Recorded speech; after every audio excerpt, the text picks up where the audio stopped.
Okay, hello and welcome. This is the fourth installment of my How to Become an Animator tutorial series, and basically this one is going to be a higher level take on tutorial number 2, making your first animation. In number 2 we did a very short, very cheap animation with MS Paint and Windows Movie Maker. This one, the higher level one, we're going to do it with a full-on animation program, Flash.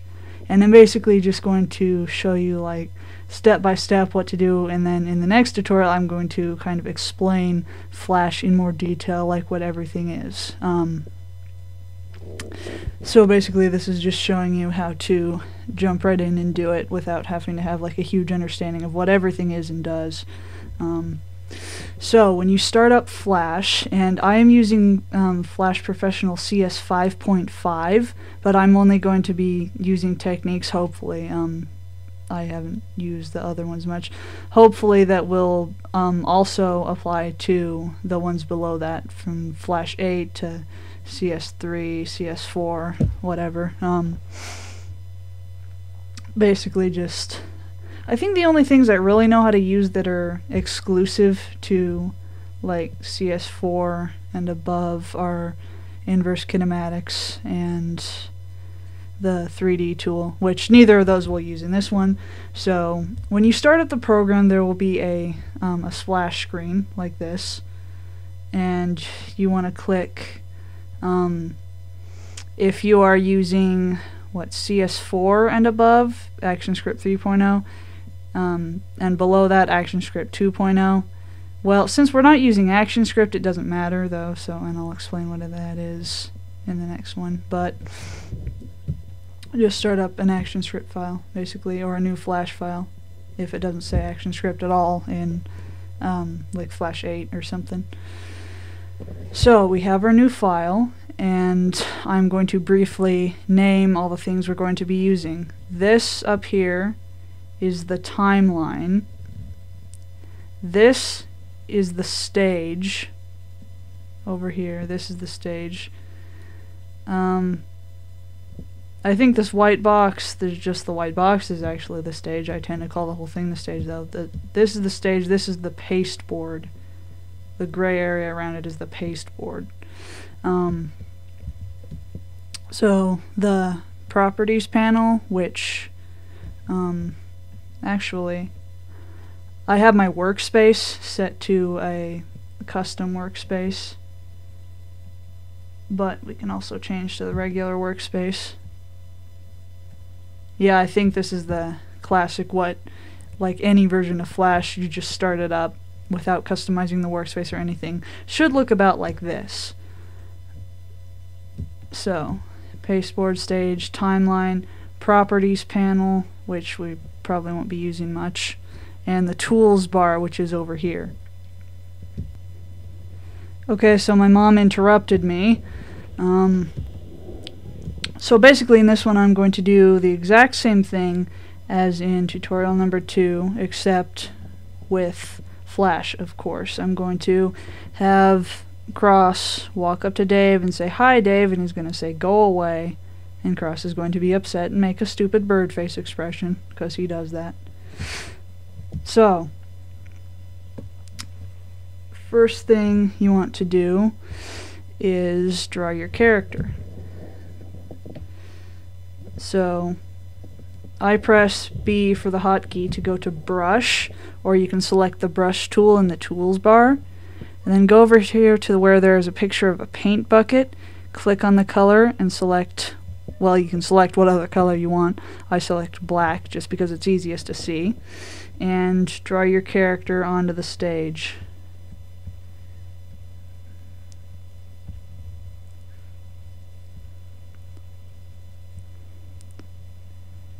And he has arms this time, because I can do that. Now, what you want to do is you want to select your character, or fail. I'm used to using hotkeys and doing things very quickly. You can press V, or you can select the selection tool in the tools bar. highlight over your character so that they become selected. And you can tell something's selected because it has little white dots all over it.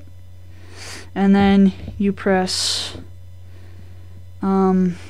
I don't remember the hotkey actually, so I'm going to use the command. You pick... wasn't command. Modify. Go to the Modify tab on the top bar and press Convert to Symbol. And then should be set to... you can choose either movie clip or graphic because they don't matter for what I'm doing right now. And registration point can be anywhere. Then just click OK. Oh, other thing, you're going to be using the Library tab, which you can get from the window.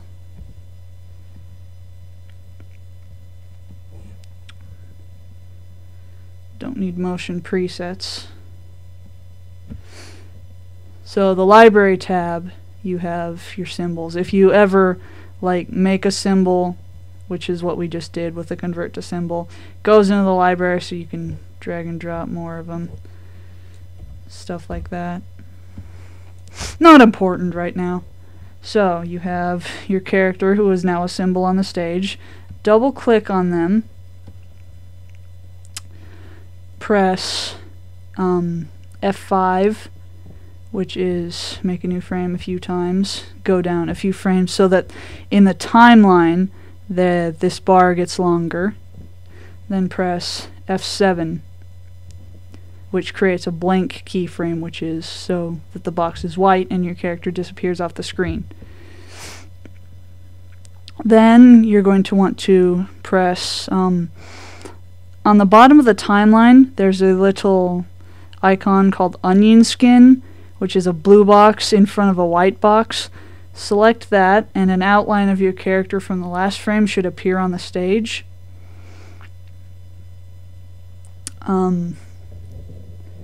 I don't know if you can see it actually, because the recording might not be able to pick it up, because it's very light, but you can see a slight outline of your character from the previous frame. And if you want to see the previous frames, you can just drag the red cursor here back and forth from the frames. So basically trace over him in the next walking stage, which is going to be that, because I'm cheap. And this is going to look terrible because I'm cheap. Yep. This is how it's really done. Okay, then make some more frames on that so that both of the boxes are about the same length. This is going to be a terrible, terrible walk, but good enough. And then going to want to go to the main, or go back in there. Sorry, I'm used to doing everything too fast. So you have your complete, this is the timeline within the symbol. So you see where it says symbol 1 or whatever you named your symbol and scene 1 here. You want to click scene 1 to go back to the main timeline. So you have your character here who is now a moving symbol. You're going to set them to one side of the stage. Make some more keyframes and then hit F6 to create a keyframe. Not a blank keyframe, a normal keyframe.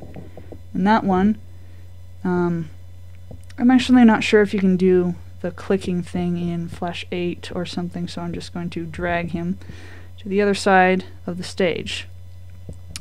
Then go back up to the timeline, right click.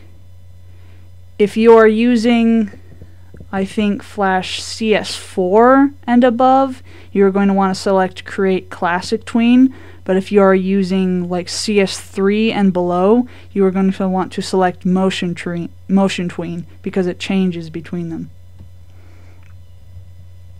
And it might be a good idea to turn off onion skin because that looks weird with him. Yeah. And then see if that's about the right speed you want, which it's okay. And then go to the last frame and hit F7. Now, one thing I kind of want to burn into all of your heads. Save. Save it. Every time you make a change to your document, I went a little longer than I should with this one. Almost every time you make a change to your document, Control S, save it. Save it. Flash crashes very frequently. When it crashes, it will not save it for you. You will lose everything you did since the last time you saved. Like, let's say you were working on something for an hour, you didn't save it. Flash has an error, crashes, you just lost that entire hour of work. Everything. You cannot recover anything of it unless you save it. So, make the blank keyframe at the end. You can just hit F7 while on the last keyframe to start a new one, or you can just click the frame and hit F7. I think you can click the frame. I'm not sure if you can do it. I haven't used Flash 8 except for like a very small amount of time, so I'm pretty sure most of this is the same. Like, I've watched some tutorials that took place in Flash 8, and it seems like most of the stuff that I use is the same in all of the versions. The upgraded versions just have like more like newer tools like the 3D and inverse kinematics, as I said earlier. So now we're going to draw the character again. The reason I draw him again is instead of not using that symbol is because if you wanted to, you would have to break the symbol apart. Well, actually, let's save time and I'll show you how to break symbols. So go to a keyframe. Has to be a keyframe, cannot be a normal frame with a tween on it. Select your character, hit Control C to copy, and then go to the blank keyframe, Control V, and then you're going to hit Control B, which breaks it apart down to the basic drawn outline that it was. And then going to, actually, because I prefer to, go up to the timeline, and there should be a little lock symbol. Click that to lock the layer with your character on it so that you cannot mess with them. And then hit this, which is a little white piece of paper symbol that says new layer, which creates a new layer in the timeline. And then hit F7, and the reason you want to start a new keyframe is there is because if you do not hit F7, that everything that's on that new layer will also appear back here in the previous part of your animation, and we don't want it to do that. So in this one, we're going to draw Dave. Yay for Dave.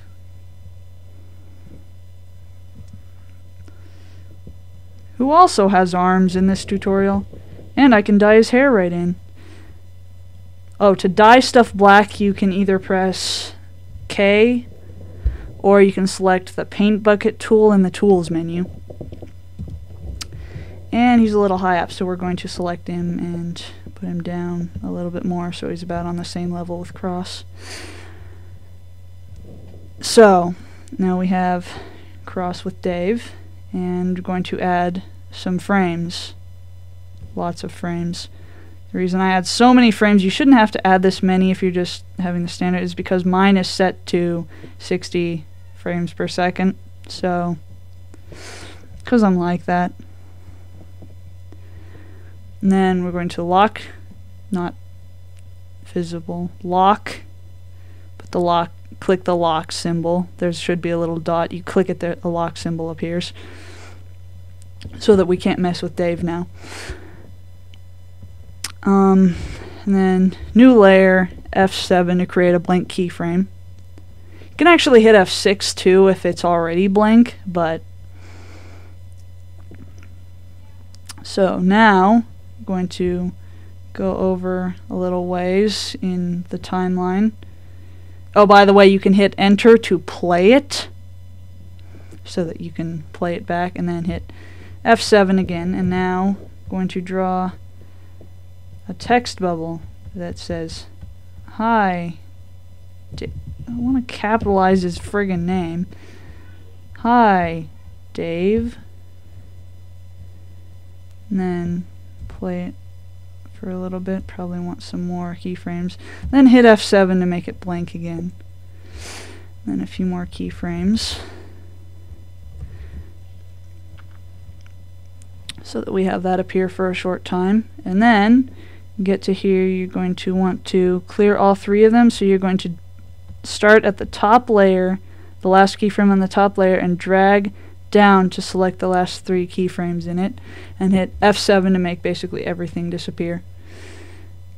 Going to lock the layer out of the text box, and I like to be organized. You don't have to though. So in fact, if you wanted to, you could just entirely draw these two on the same layer. In fact, all of this on the same layer. Just make a normal keyframe here, add this on, then make a to the same layer. I don't know. I like to be organized though for the most part. So now is where Dave tells me to go away. So I'm going to unlock Dave's layer, not Cross's, Dave's, and switch back to the brush tool. I'm using hotkeys, like I said, which actually, if you drag the mouse over a tool, it should tell you what the hotkey is, so you can get used to them. So, draw your character terribly. I'm going to give him eyebrows this time.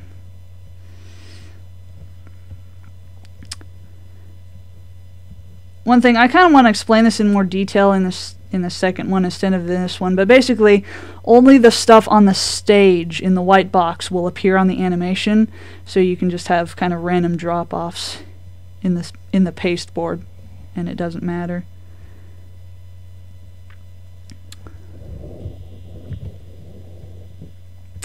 So we have Dave. Going to have him be fine for a while, and then no. Make a blank keyframe on the text layer, and then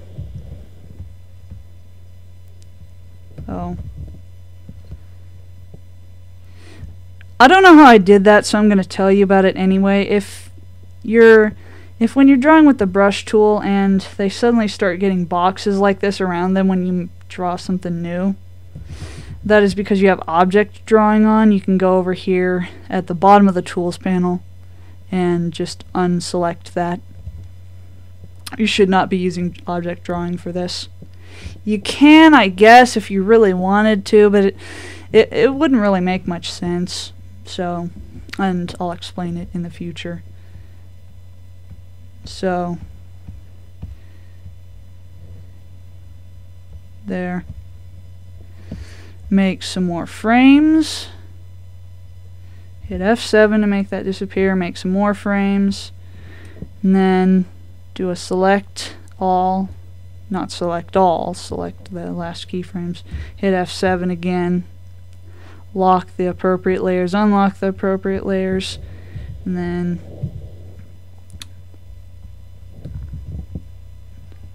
cross.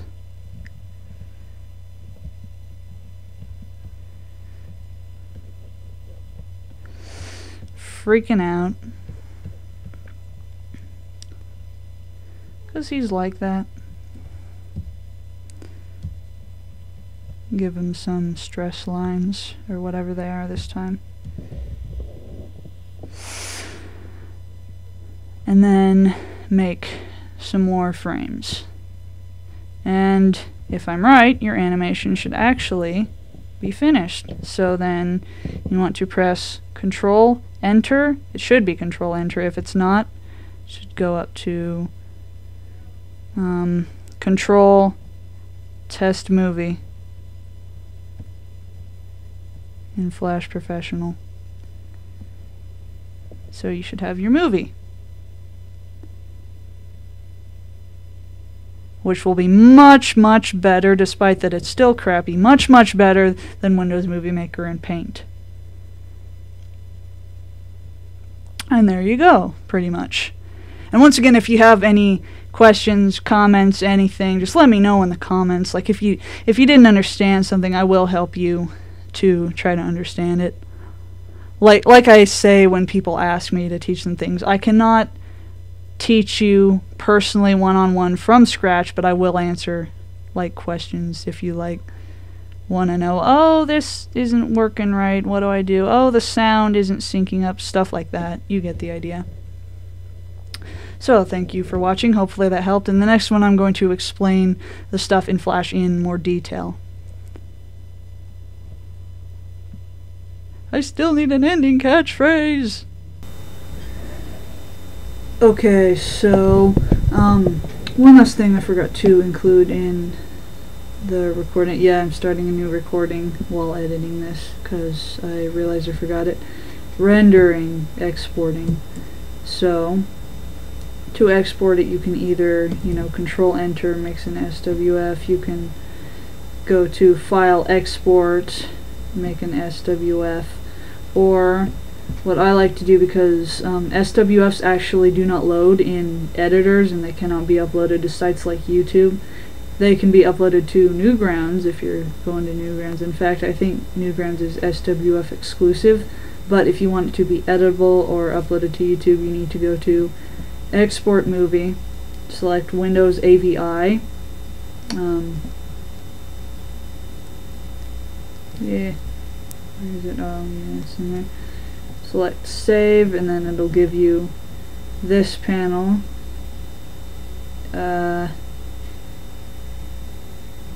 You select the width and height of your stage.